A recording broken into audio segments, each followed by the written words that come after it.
புரிஞ்சுக்கோங்க, நான் ஏற்கனவே படாத பாடு பண்றேன். இருக்கிறத என் பசங்களுக்கு.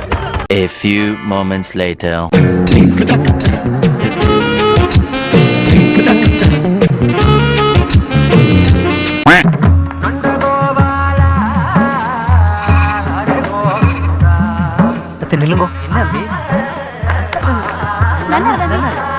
இது ஒரு ஏ சர்டிபிகேட் படம்னு தெரியும், ஆனாலும் ரோஸ் பண்ணணும்னு இந்த படத்தை பார்க்கல. அதே போல சும்மா டைம் பாஸ்க்கு பார்க்கணும்னு பார்க்கல, ஆனா பார்த்து தொலைஞ்சிட்டேன். எப்படி உருட்டுறான் பாரு, ரோஸ்ட்டுக்கும் பார்க்கலையாம் சும்மாவும் பார்க்கலையாம். நடிக்காதடா. அட சத்தியமாப்பா, எங்க ஊர் தியேட்டர்ல டிராகன் தான் ஓடிட்டு இருந்துச்சு நேத்து வரைக்கும். சரி இன்னைக்கும் டிராகன் தான் ஓடும்னு ஓடோடி வந்து ஈவினிங் ஷோக்கு டிக்கெட் எடுத்துட்டு உள்ள போனேன். ஆனா படம் போட்டதுக்கு அப்புறம் தான் தெரிஞ்சது நான் வந்தது டிராகனுக்கு இல்ல. சரி டிக்கெட் எடுத்து 60 ரூபா நாமத்தா போக கூடாதுன்னு படத்தை பார்த்து தொலைஞ்சிட்டேன். இந்த படத்தில் வரும் அனைத்து கதாபாத்திரங்களும் கற்பனையை யார் மனதையும் புண்படுத்தும் நோக்கத்தில் எடுக்கப்பட்டதா இல்ல. இப்ப ஓபன் பண்ணா ஒரு கெஸ்ட் ஹவுஸ்க்குள்ள ஒரு பையனும் பொண்ணு கச்சகச்சா குஜுகுஜா. அந்த நேரம் பார்த்து முகமூடி அணிந்து வந்த முக்கிய நபர் ஒருத்தர் அந்த பையன் மண்டையில படால் நடிச்சு டவால்னு தூக்கி தண்ணிக்குள்ள தள்ளி விட்டுறான். இப்ப அங்க இருந்து கட் பண்ணா ஒரு பேரண்ட்ஸ் போலீஸ் ஸ்டேஷனுக்கு வந்து ஐயா கடந்த 5 நாளா என் பையனை காணோம், கண்டுபிடிச்சு தாங்கன்னு கண்ணீரோட கம்ப்ளைண்ட் பண்ணிட்டு கிளம்பிடுறாங்க. போலீஸ்காரும் இந்த கேஸை எப்படியாவது சால்வ் பண்ணி ஆகணும்னு சொல்லிட்டு அவர் வீட்டுக்கு போறாரு. அவங்க ஒய்ஃப் டிவி சீரியலை பார்த்து ஓவர் பெர்ஃபார்மன்ஸ் பண்ணிட்டு இருக்காங்க.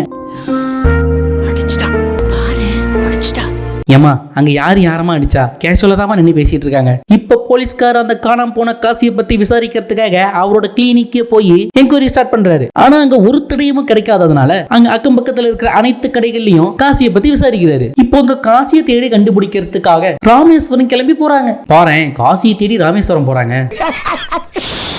ஜோக் இல்ல இல்லையா? அங்கதான் நம்ம ரச்சிதா மேடம்க்கு ஒரு இன்ட்ரோ சீன் வைக்கிறாங்க.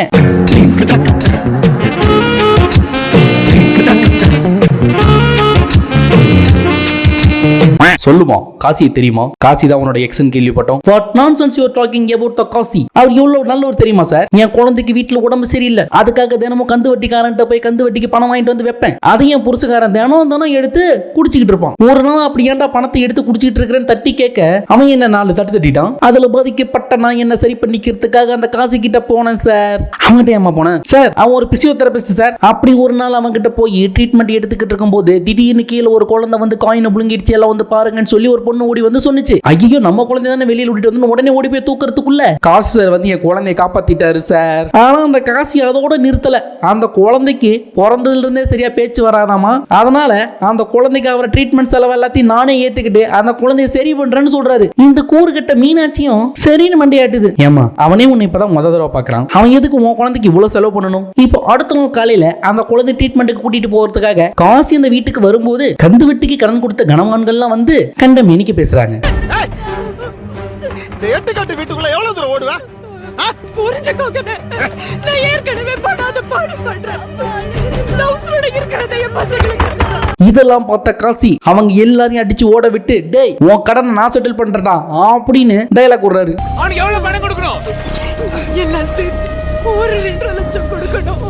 டேய் அந்த பணத்தை என்கிட்ட வாங்கிக்கோடா, நான் தரேன் அந்த பணத்தை. நீ அந்த குழந்தைய பார்த்த உடனே ட்ரீட்மெண்ட் செலவு நீ ஏத்துக்கிறேன்னு சொன்னதே எங்களால நம்ப முடியலடா. இதுல என்னடா 2.5 லட்சம் ரூபாய் கடனை நீ தரங்கிற? யாரா நீ? எதுக்குடா இதெல்லாம் பண்ற? ஆனா இந்த கூறுகட்ட மீனாட்சியும் இவன் எதுக்கு இதெல்லாம் பண்றான்னு யோசிக்காம எல்லாத்துக்கும் மண்டைய ஆடிட்டு பின்னாலே போகுது. நீங்க நன்றி சொல்லி மட்டும் என்ன வெளியால ஆக்கிடாதீங்க மீனாட்சி. எனக்கு தங்க பாப்பா பார்த்ததுல இருந்து தங்க பாப்பா நினைப்பாவே இருக்கு. தங்க பாப்பா பார்த்ததுல இருந்து தங்க பாப்பா நினைப்பா இருக்கா? இவன் அந்த பாப்பாவை சொல்லலங்கிறது மட்டும் தெளிவா புரியுது. A few inches later.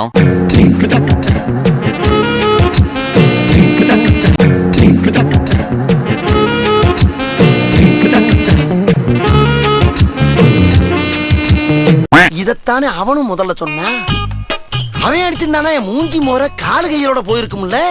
நீ ஏன் தேவையில்லாம யூட்டன் பண்ணி டேபிள் ஒரு கீய மூக்க உடைச்சு ரத்த கலரி ஆக்கிருக்கியே?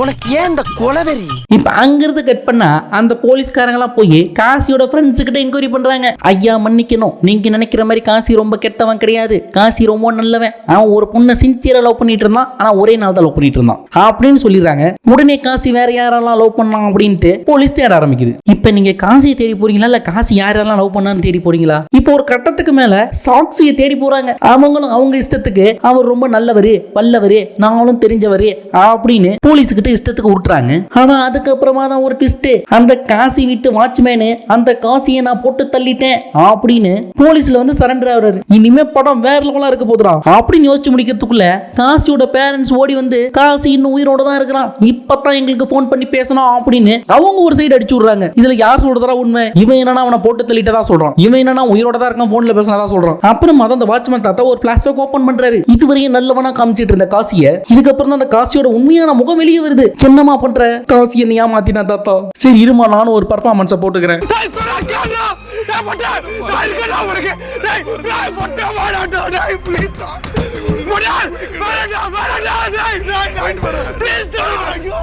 அப்புறமா தான் தெரியுது அந்த காசி சின்ன லவ் பண்ணல, அந்த பொண்ணை லவ் பண்ற மாதிரி நடிச்சு முடிச்சு வீடியோ எடுத்து வச்சு பிளாக்மெயில் பண்ணிட்டு இருக்கான். உன்னை போய் நான் லவ் பண்ண நினைக்கும் போது எனக்கு ஒரு அருவருப்பா இருக்கு. நான் யாரையும் லவ் பண்ணல. இவன் உண்மையை சொன்னதும் அடுத்து சாக்சியும் ஓடி வந்து உண்மையை சொல்றாங்க. அவன் நல்லவெல்லாம் கிடையாது, அவன் என்னையும் நாசம் பண்ணிட்டான் அப்படின்னு அவங்க ஒரு பிளாஷ்பேக் ஓபன் பண்றாங்க. ஒரு 10 லட்ச ரூபா கொடுத்தனா வீடியோ டெலீட் பண்ணிட்டேன்.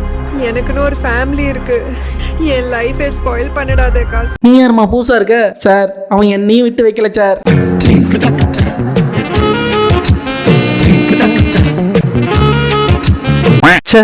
எத்தனை வீரியா காசிக்கிட்ட நான் மட்டும் ஏமாறல. கிளினிக்ல வேலை பார்த்த பொண்ணு சாக்சி, காசிய கல்யாணத்துல பார்த்த பொண்ணு, அண்ட் கடைசியா தான் வந்து சேர்ந்தாங்க மீனாட்சி. கடைசியா அவன் ரச்சிதா மேடமே விட்டு வைக்கல. டேய், நீங்க டீசர்ல இவங்களை வச்சு ஃபயர் விடும் போதே நினைச்சேன்டா இது ஒரு கில்மா படம்னு. அந்த கர்ம முடிச்ச காசி பையன் இதோட நிறுத்தல.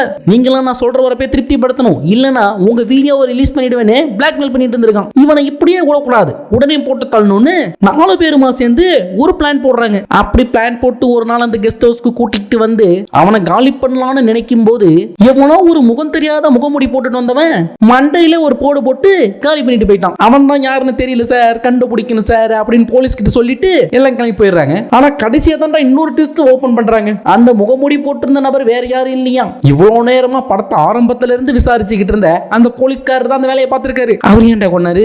அட ஒண்ணும் இல்லப்பா, அவருக்கு ஒரு பொண்ணு இருந்திருக்கு, இந்த காசிங்கிற குரங்கு அதையும் விட்டு வைக்கல. இதுல காண்டான போலீஸ்காரரு ஏன்டா ஆட்டை கடிச்சு மாட்டை கடிச்சு கடைசியில் ஏன் பொண்ணியை கடிச்சிட்டியான்னு மண்டையில ஒரே அடி அடிச்சு கேலி பண்ணிட்டாரு. இதோட இந்த கர்மம் முடிஞ்சது. ஆக்சுவலா இந்த படமே ஃபர்ஸ்ட் ஹாஃப்ல ஒரு 1 hour தான்டா, செகண்ட் ஹாஃப்ல வர 1 hour ஃபுல்லா வெறும் கில்மா சீனா எடுத்து அங்க இங்க சீனை மேட்ச் பண்ணி படமா ரிலீஸ் பண்ணிருக்கானுங்க. டே ஃபயர் டீம், நீங்க இந்த படம் எடுத்தது கூட நான் மன்னிச்சிடுவேன்டா, ஆனா இதுக்கு ப்ரமோஷன்ங்கிற பேர்ல தியேட்டருக்கு போய் லேடிஸ் கூட எல்லாம் சண்டை போட்டு வைரல் ஆக்குனீங்க பாத்தீங்களா, அதை மட்டும் பண்ணிக்க மாட்டேன்டா. இதோட இந்த கர்மம் முடிச்ச படத்தோட ரோஸ்ட் வீடியோ முடிச்சுக்கலாம். அண்ட் இந்த வீடியோ உங்களுக்கு பிடிச்சதுன்னா லைக் பண்ணிக்கோங்க. கீழே வந்து சப்ஸ்கிரைப்னு ஒரு பட்டன் இருக்கு, அதை கிளிக் பண்ணி சப்ஸ்கிரைப் பண்ணிக்கோங்க. பக்கத்துல ஆல்னு ஒரு சிம்பிள் வரும், அதை கொடுத்துக்கோங்க. திரும்ப இதே போல இன்னொரு இன்ட்ரெஸ்டிங் மூவி ரோஸ்டோட உங்க எல்லாரையும் சந்திக்கிறேன். And this is Vijay Kumar signing off.